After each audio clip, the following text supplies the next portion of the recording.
We want to thank Rabbi Baker in our Jewish faith tradition. Rabbi Baker and his wife Linda also have an adopted Chinese daughter. Today, we are able also, with the recognition of our family, to provide the same kind of security and support for our daughters that Rabbi Baker and his wife Linda provide. We also want to thank our attorney, Chuck Herring. He was brilliant in figuring out how we could make this happen in Texas. And we didn't want to wait for the Supreme Court to make a decision, which in June they probably will allow Texans to marry. We had reasons to need to move a little bit faster, and it seems that the judge understood that Dana de Beauvoir, with a court order, was able to make this possible, and that she has been a support of our family ever since back in the 90s. She started issuing domestic partnership registration for gay families. Those partnership registrations allowed people to go back to places like Dell with their partners and get insurance for their family. There are so many things that come with marriage and recognition of our relationships, and so many people who have made this happen. I want to thank Dana for her courage in following the court order and the hope that she has given to so many people. As you all may know, I was diagnosed with ovarian cancer last May and had emergency surgery. I have a wonderful medical team, but as you see when you get out of chemotherapy, I think all of us wonder if the cancer grows back along with our hair growing back. And so this really is very, very meaningful to our family to have the kind of ability to make personal decisions, health decisions, and financial decisions as a family going forward. We're here today, 2 moms, 2 daughters, but we're no different than the thousands and thousands of same-sex couples were recognized in the last census. There are thousands of gay Texans. Everybody knows 1 or 2 or 3. Even if you don't know them, you do know them. They may not feel safe to be out, but you know them. And those families are living just like ours. They get up in the morning, they fix lunches, they take to school, they pick up from school, they participate in the PTA, they go to their places of worship. They're no different. Their love is love, just like anyone else's. Their love for their children is their love for their children. And we're just very grateful that we've had this opportunity to crack the door open in Texas. We hope it will swing wide for everyone very soon. Also, in Texas, we really believe in personal responsibility and personal freedom. The freedom to marry, I think, is an ultimate exercise of personal freedom. And when a loving, committed couple like Suzanne and I and all the other couples, when their marriage is recognized, it only makes Texas stronger. Thank you, everyone. Sarah, do you think if you wouldn't have been sick, this would have ever happened or not? Or this quickly? I don't know. I know I'm so thankful that we have these protections going forward. What did it feel like today? Just the emotion. Can you describe that? This is just the most blessed day. Suzanne and I have been together over 30 years. We've had, I think, a wonderful, wonderful relationship, and the ability to finally celebrate that, to be able to be married to the love of my life, this is just probably the happiest day of my life. Why not go to a different state? You know, I grew up in Austin. I went to schools here. I've lived here and worked here. Came back to take care of elderly parents. Suzanne's from Lubbock. And I feel like we've lived here, we've worked here, we've raised our kids here. We're probably going to die here, and we want to get married in Texas. We're Texans.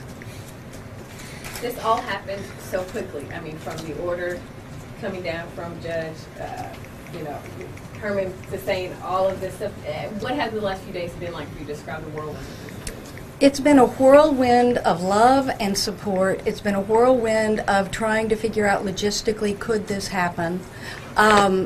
It's been just an amazing group of people behind us, Chuck Herring as a lawyer, and it's just been so fast. It's surreal. It's very surreal because it was happening very fast for us also. I'm going to wake up tomorrow and wonder, I'm going to have to like pinch myself and go, wow, we're really married.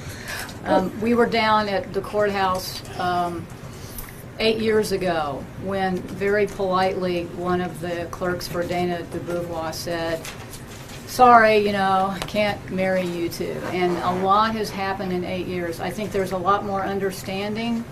And to me, this is really a question of showing how quickly love and understanding and compassion can conquer fear and prejudice. Are y'all concerned at all about the AG's office stepping in and trying to nullify what y'all did? We can't control what the AG's office wants to do.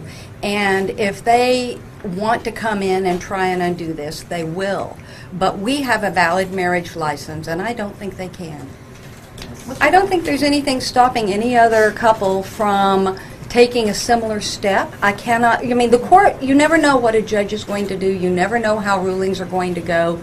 You never know what's going to happen. But we were very, very blessed that this was able to happen for us today. And hopefully other couples will be able to marry soon. I would love to see the Supreme Court grant marriage. There are two issues before the Supreme Court. One, whether Texas has to recognize marriages from other places. The second issue is whether Texas has to issue marriage licenses. And I think that second issue is very, very important. People in Texas shouldn't have to go somewhere to get married. They shouldn't have to have the expense. It's an economic issue. People shouldn't have to go to another state to get what they deserve in their very own. So I hope it unfolds very fast, but I can't say. And when did y'all find out that you were going to be able to go through with this today? About 8:30 this morning. So did Judge Herman's decision play a role in? Oh, definitely. I think Jan has perhaps the orders that go in and describe this in terms of the House. Yeah, I passed them out here. Okay, great. What would you say to people who believe marriage is between one man and one woman? I'd love to let our daughter answer that one.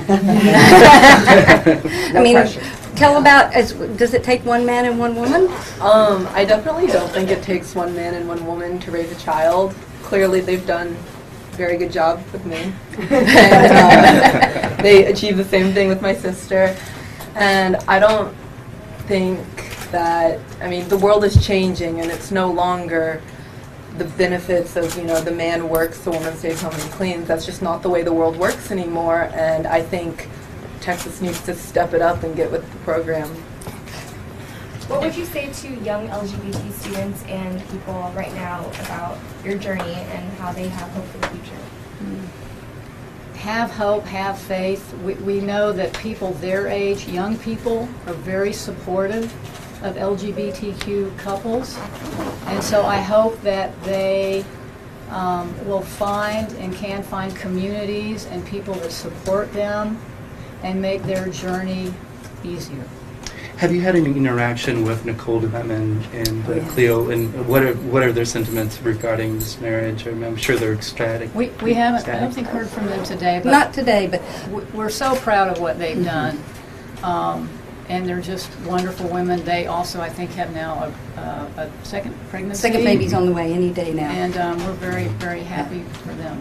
We were lucky enough to be in Austin when Judge Garcia's ruling came down about a year ago. And they were in San Antonio, and so we were here at the press conference. And we didn't want to steal their thunder, and we called and met them right after that. And they were both so gracious and so wonderful. And we're just all on the same team. So how's your health? My most recent blood work is good and normal. I'm about 4.5 months out from my last chemotherapy, so I'm still in that kind of early period. All right. It happened so quickly. Did you get something old and new and borrowed in blue? No. I think we need to do that right now. It did happen quickly. Blue. Thank you. Got blue and blue. How do you plan to celebrate? Well, we're hoping tonight, I think the Travis County Democratic Party is trying to put together a little celebration for us. We are. And so, thank you. And so we'll definitely be there, and again, hoping that others can draw hope from this and know that in our view, it's not going to be too long until they also can enjoy the recognition of their marriage and families.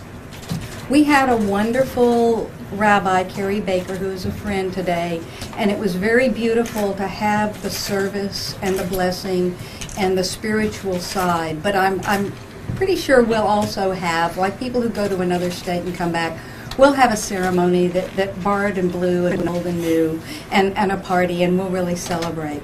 So this kind of took the wedding planning out of it for the moment, which made it easy. You've become now the face of equality in Texas. Is this a huge responsibility? How do you feel about being the face? You know, I don't really, I think we're one of the faces of equality in Texas. I mean, if you look, there's so many people, legislators, people who are down at the legislature, people's children, their uncle. You know, the face to me of equality, it's a very personal face.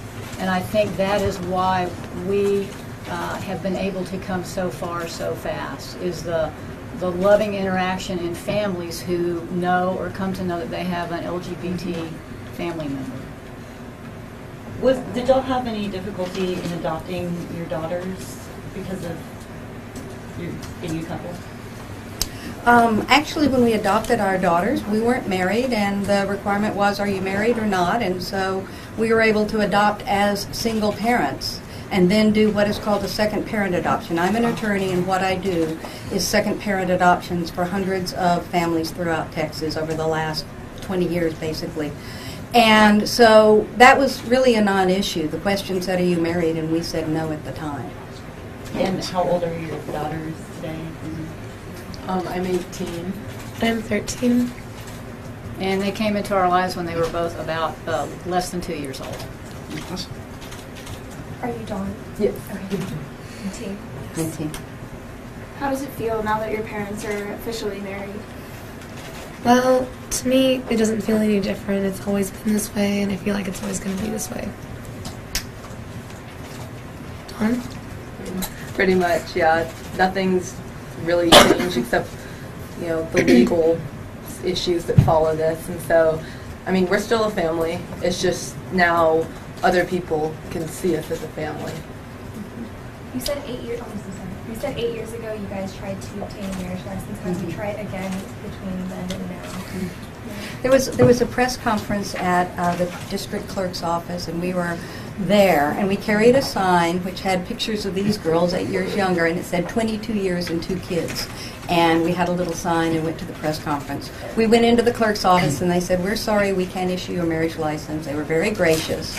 And then we went outside and had a small press conference. It was us and a bunch of other people. Many people. We just walked in. This is a movement. We've been back in Texas since 1992. We've been out, we've been advocating all that time, even before that in Washington, D.C. And it is such a movement, and it has been in the last 20, 30 years. Things have changed so very much. And I just feel so grateful that the young people today are not growing up with the kind of prejudice that people did 50 years ago. And I think the cultural shift is what's really going to make a difference. I don't think we'll go back to segregation. The culture has shifted. And I think on LGBT rights, the culture is shifting, and it will never go back. Are you going to hyphenate your names or keep them separate? I don't think so. No. We think Goodfriend's just such a great last name, and it's already long, so when you start filling out those forms, hyphenated names, we have a friend whose daughter has hyphenated names, and sometimes those college admissions offices have trouble when they run out of boxes. When we adopted the girls, there was a decision about their names, and we could have put Bryant Goodfriend. And I'm their mom, whether their name's Bryant or not. And I think for them to carry the name Goodfriend is just a beautiful name. So will you carry the name Goodfriend? I think I'll stick where I am. Bryant's actually, I was married to a lovely man that was my teenage sweetheart. And Bryant was his name. So I've already changed my name once. I'll stick with it.